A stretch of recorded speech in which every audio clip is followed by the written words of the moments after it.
Hi there, welcome back to another episode of MHSNews Gaming. I'm Myles Edgington. I'm Elliot Jorgensen. And today we're diving straight back into the world of Hyrule to cover Legend of Zelda Tears of the Kingdom, the sequel to Breath of the Wild. Without getting into spoilers, it's about Link and Zelda picking off where they left off from Breath of the Wild, and they are in the depths of Hyrule Castle, attempting to find something out about a mysterious race called the Zonai. Now, the map has significantly changed, with there being a significant amount of sky islands, as well as a giant underground area called the Depth. The Depths basically almost doubles the map size with Sky Island. I wouldn't say it really highlights exploration. The Great Sky Island, which is basically the tutorial area, I feel like it's the only Sky Island, besides a few others, that you kind of get to explore and have a little fun with. Yeah, I agree with that. I think the Sky Islands were mainly just a place to play around with your Ultra Hand ability. The Divine Beasts, I liked them, but I just didn't like how they were all sort of the same looking.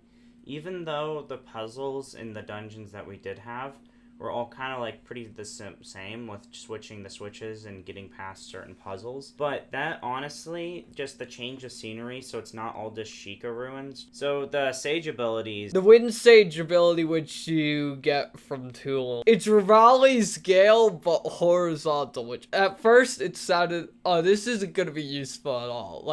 But I feel Number one Sage. Tulin's ability comes in clutch so much. Sky Island. I never really used the lightning one. Riju's is too similar to Urbosa's. I mean, I will say, even though Riju's is similar to Urbosa's, I do think it was interesting that, like, instead of like the lightning being focused around you, you can kind of choose where it's gonna land. But I did use Yonobo sometimes because it automatically does it when you're on a Zonai device, and then he will jump to the front and he'll start spinning and you can launch him off like a big that one was definitely just like a fun and silly one. I didn't use it that much. And then Sidon, I liked his, but he was the last one I did, and so I didn't find myself, like, using him a lot.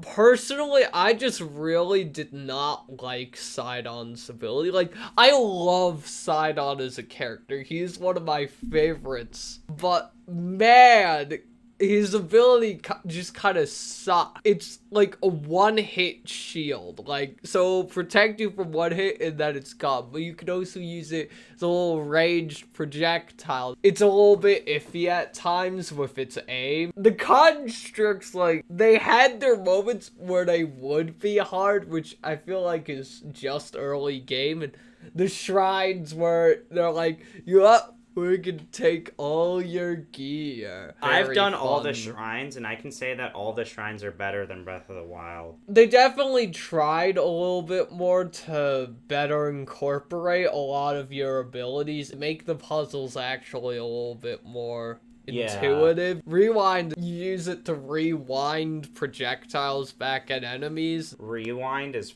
really fun, just in random combat, just to do.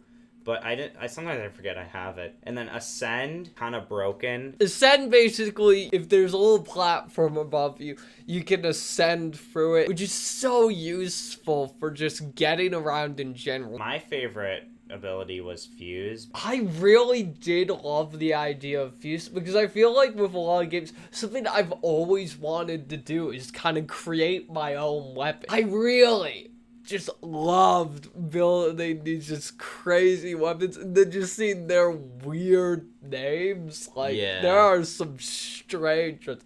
Especially because now you can fuse stuff to the Master Sword as well. Yeah, that one's kind of goofy. There's Ultra Hand and Auto Build, which basically let you build any inanimate object and Korok backpacks together. The Koroks, now that there are some where you're moving one Korok to get to another Korok, it's fun bringing them from point A to point B, because there's so many just shenanigans that can go on between that time, and so many wacky ways you can do it. I guess you want to start with the wind dungeon. That was... I loved the going up to it. That was so awesome. Yeah, no, that especially was just, like, so fun for me because I've said before, I am a huge Ahead in Time fan, and for me, that felt like something straight out of Ahead in Time level.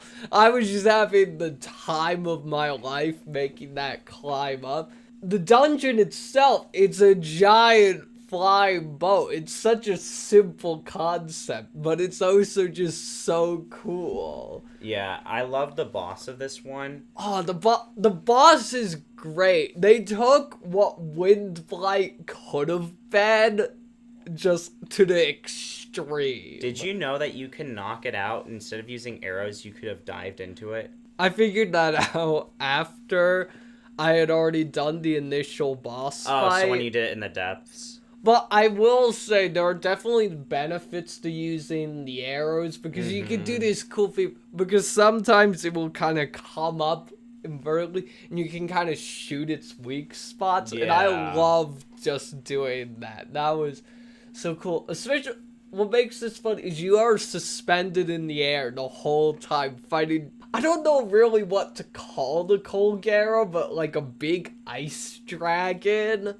Dragon centipede looking thing. Let's go to the fire temple. I liked it because you could go on the rails and like do the stuff, or you could just say screw this and just climb your way. I will be honest, I went with the climb my way because I could not figure out the rails when I got to later parts of the dungeon. I honestly wish it was larger horizontally than it was vertically, because then I feel like the minecart sections would have been so much more fun for me. Yeah, it would have been cool if the boss, if it was on the tracks and you would have to jump between the tracks. The Marbled Goma, the boss fight for this dungeon, its second phase, it jumps up on the ceiling. I think that would have been such a cool opportunity for it to just be crawling on the ceiling and you just have to chase after it in a minecart. That boss as a whole kind of just felt like running around, press the Nobo button, hope that he loops back around and hits some before he jumps back. It's not a special boss fight. I love the design of the Marbled Goma. It's cool. There was another thing that I realized after the boss fight that I could do. Like, of course, it launches its bombs at you. You can rewind those back. Yeah. I did that on damage. my repeat ones. And then the water temple, I like that one because you used a splash fruit and then you splash the like the sludge like you're in Mario Sunshine. I really liked how you got up there because it had a lot of waterfalls that you kind of just gotta jump.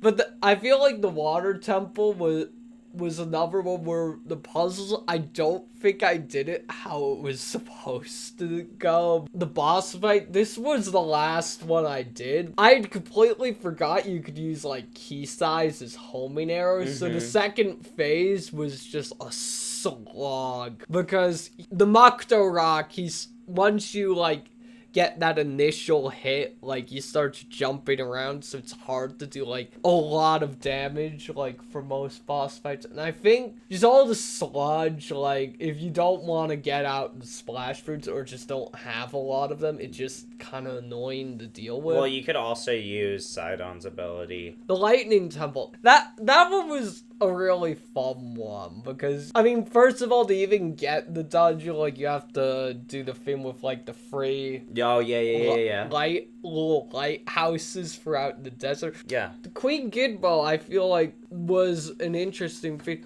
because you have to fight the Queen Gidbo twice, kind of, because it's kind of half a boss fight at the beginning before you even enter the dungeon. It just jumps you. Yeah, because you have to shoot its pillars and all that. But yeah, I don't know. I feel like this boss was alright. I don't know. It didn't really stick as much as the other ones. I feel like the build up to the dungeon was pretty fun because you get to defend Gerudo Town from all of the Gidbos. Cool. Like, and then the final boss is good. I liked it. It's harder than the original Breath of the Wild. Like, the Demon King Ganondorf fight is a whole nother level than Calamity Ganon. I will say, it does once again take you to that colossal boss fight against... Yeah. Now Ganondorf's like turned himself into a dragon. Fighting something that's actually moving is a lot more fun than fighting Beast Ganon, who kind of just stands there. Yeah. The first few stages, that was a legitimately hard fight because Ganondorf is quite buff and tanky. Yeah. Especially helps that like Ganondorf kind of like taunts you during the fight, yeah. like with the... Is that all? I've barely gotten started. 2 of us fall. Pathetic.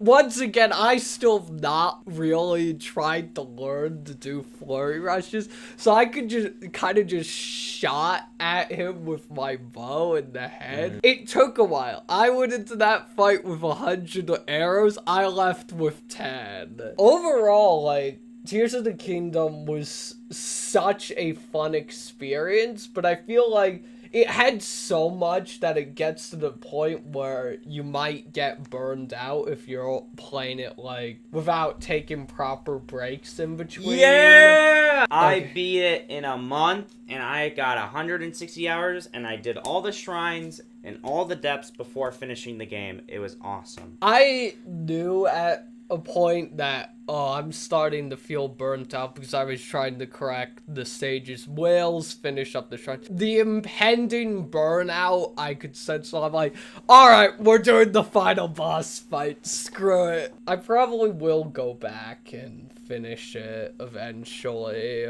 I think this is a 10 for me, because I think this game's perfect for me. Literally, I was in the middle of playing the game, and I stopped, and I put down my controller, and I just stared at the screen, just on the grassy fields as the wind was blowing and the light piano keys in the background, and I'm just like, I'm probably experiencing one of the best video games of all time. Yeah, I mean, even though, like, I have a few problems with stuff, like, it's not, like, problems because of how the game was designed. It's more problems with how I choose to play. I would give Tears of the Kingdom a solid 10 out of 10. Like, the boss fights were solid. It gives you so much more to do, like, that you can just have a lot more fun just wandering around, just getting lost in the world. Definitely. Highly recommend. It's a very good game. Yeah, no, I would get it. It is worth, like, the $70. So that is going to be it from this episode of MHS News Gaming. I hope you enjoy, and we will see you next time for our next video.